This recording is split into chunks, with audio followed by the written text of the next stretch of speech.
Iran के drone, Jordan में deep strike, revolutionary guard के रॉकेट और बहरीन में बारूदी तांडव, मुश्तबा के लड़ाकों का कुवैत में कहर। ये सब इस बात का संकेत है कि अमेरिका ईरान का युद्ध अब फाइनल राउंड में पहुंचने वाला है, जहां सिर्फ दो देशों के बीच की लड़ाई नहीं हो रही। अब ये रेंज बनाम रेंज, ड्रोन बनाम एयर डिफेंस और मिसाइल बनाम बम वर्षकों की टक्कर है। प्रेसिडेंट ट्रंप ने ऐलान कर दिया है कि ईरान B-1 बम वर्षक वाला कहर झेलने के लिए तैयार रहे।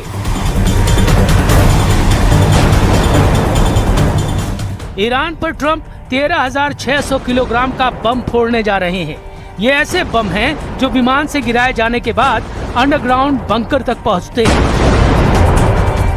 इससे ऐसा धमाका होता है जिसकी वजह से इन्हें बंकर बस्टर बम कहा जाता है, यानी ऐसा बम जिसके विस्फोट से पिकैक्स पहाड़ के परखचे उड़ जाएं। लेकिन ट्रंप ने ईरान के अंदर अंडरग्राउंड ऑपरेशन का ऑर्डर रिलीज किया है, जिसका मकसद पिकैक्स पहाड़ को उखाड़कर ईरान का यूरेनियम हासिल करना है। लेकिन ट्रंप के मिशन का पता चलते ही ईरान इतना बौखला गया है कि बारूद की डोज को जस्ट डबल कर दिया है। ईरान फुल फॉर्म में हमले कर रहा है, बिना रहम किए ट्रंप से हिसाब ले रहा है।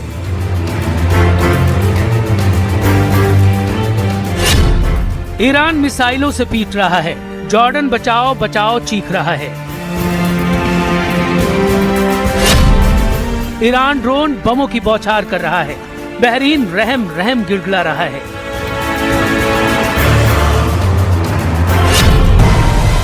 ईरान रॉकेटों से तबाही मचा रहा है, कुवैत ट्रंप से सीज फायर की अपील कर रहा है।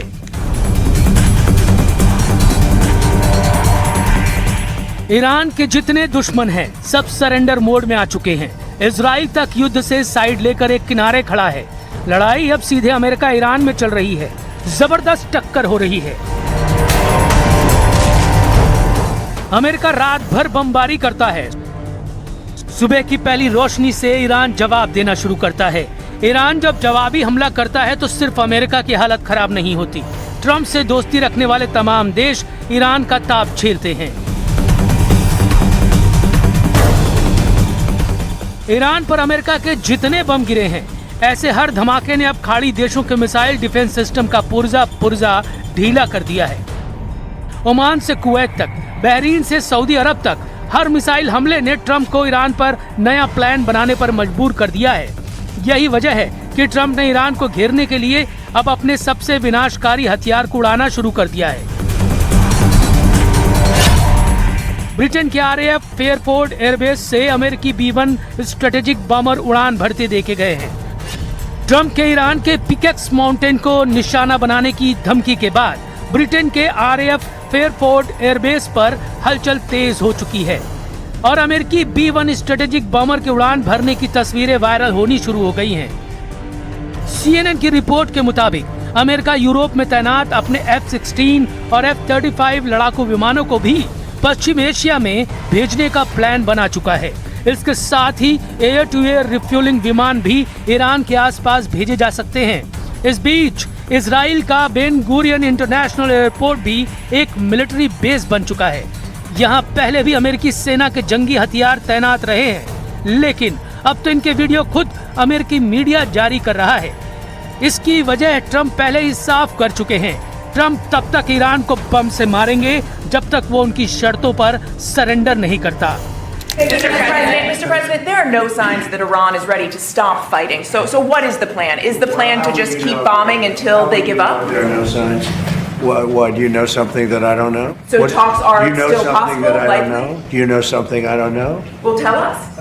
I will tell you, they want to desperately meet, and until they're ready to meet in a meaningful way, we have no interest in even. Trump अगर बमों के जोर से ईरान का सरेंडर चाहते हैं तो सुप्रीम लीडर मुश्तबा उनके मंसूबे पूरे नहीं होने देने की गारंटी ले रहे हैं। अमेरिका को रोकने के लिए अब ईरान ने बॉर्डर के इलाकों को पुख्ता सिक्योरिटी जोन बनाना शुरू कर दिया है।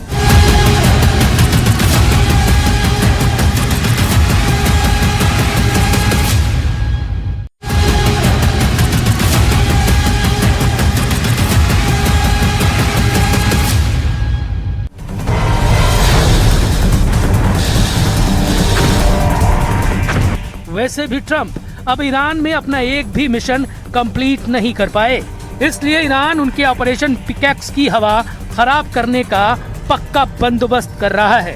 ट्रंप कहां-कहां फेल साबित हो चुके हैं, उसे पहले जान लेते हैं।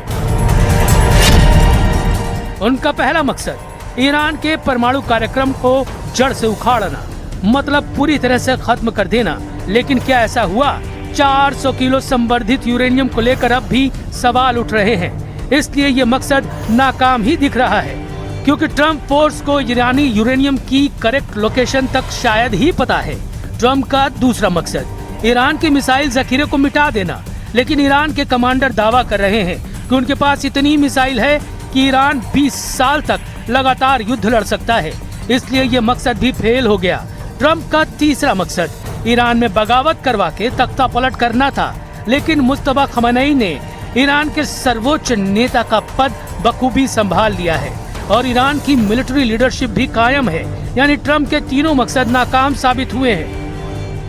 ईरान ये वादा कर रहा है कि ट्रंप जितनी भी प्लानिंग करना है करते रहें, उनकी धमकियों और धौस से ईरान डरने वाला नहीं। ट्रंप को अगर ईरान में कुछ हासिल होगा तो वो हार है।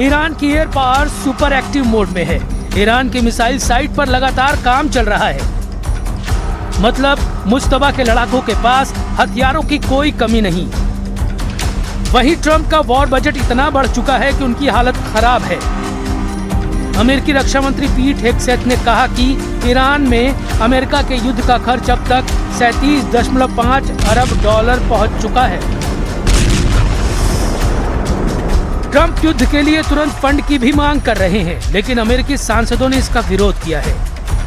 ट्रंप ने जून 2025 में कांग्रेस से करीब 87.6 अरब डॉलर फंड रिलीज करने की डिमांड रखी है। मतलब 37.5 अरब डॉलर फूंक चुके ट्रंप ईरान युद्ध में अभी दोगुना खजाना लुटाने का रिस्क लेने जा रहे हैं।